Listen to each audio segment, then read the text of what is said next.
7,000 ఇవ్వడం జరిగింది. అలాగే వికలాంగులకు 3,000 4,000 ఇవ్వడం జరిగింది. దేశస్తులకి 5,000 10,000 ఇవ్వడం జరిగింది. ఇంకా క్వాలిటీ డిసీజ్ వాళ్ళకి 15,000 ఇవ్వడం జరిగింది అని కూడా ఈ సందర్భంగా తెలియజేస్తూ, అది కూడా ప్రతి ఒక్కరికి 1వ తారీఖున పొద్దున్నే 6 నుండి 8 గంటల లోపల ఇంటికి వచ్చి ప్రతి ఒక్క స్టేషన్ ఇవ్వడం జరుగుతుంది. దాంతో పాటుగా రాష్ట్రంలో ఉద్యోగస్తులకు జీతాలు ఎప్పుడు ఇస్తారో తెలియని పరిస్థితి, రిటైర్డ్ ఎంప్లాయీస్ కి పెన్షన్ ఎప్పుడు వస్తుందో రాని పరిస్థితి.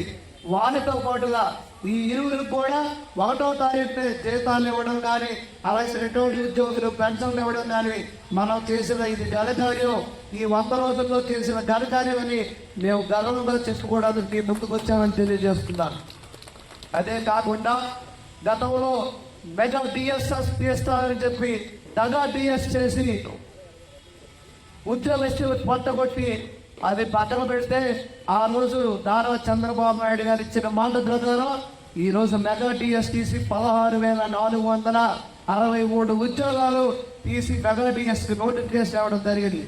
ఇక పేదవాళ్ళు పట్టు నింపాలి, ఈ పట్టణంకి జిల్లా నలుగురు నుండి వస్తారు, వారికి పట్టిన అన్నం తక్కువ డబ్బులతో 5 రూపాయలతో ఇస్తే ఆ పేదవాడి ఫోటోను కొట్టి గతంలో అన్నా క్యాంటీన్ క్లోజ్ చేస్తే, మళ్ళీ చంద్రబాబు నాయుడు గారి బర్త్డే రోజు నేను ఏప్రిల్ 2023 సంవత్సరంలో ఇవ్వడం మొదలుపెట్టి ఆ రోజే చెప్పాను, చంద్రబాబు నాయుడు గారు మళ్ళీ ముఖ్యమంత్రి అవుతారు, ఆయన మానస పత్రిక అయినటువంటి అన్నా క్యాంటీన్ మళ్ళీ మొదలు పెడతారు, అప్పటి వరకు నేను ఇస్తానని చెప్పి 484 రోజులు తిరువనూరు తెలిసిన పాత బస్ స్టాండ్లో 500 మందికి పర్ డే చొప్పున మేము అన్న కార్యక్రమం పెడితే అది చూసిన ముఖ్యమంత్రి గారు మొదట ఉందా గ్యారంటీ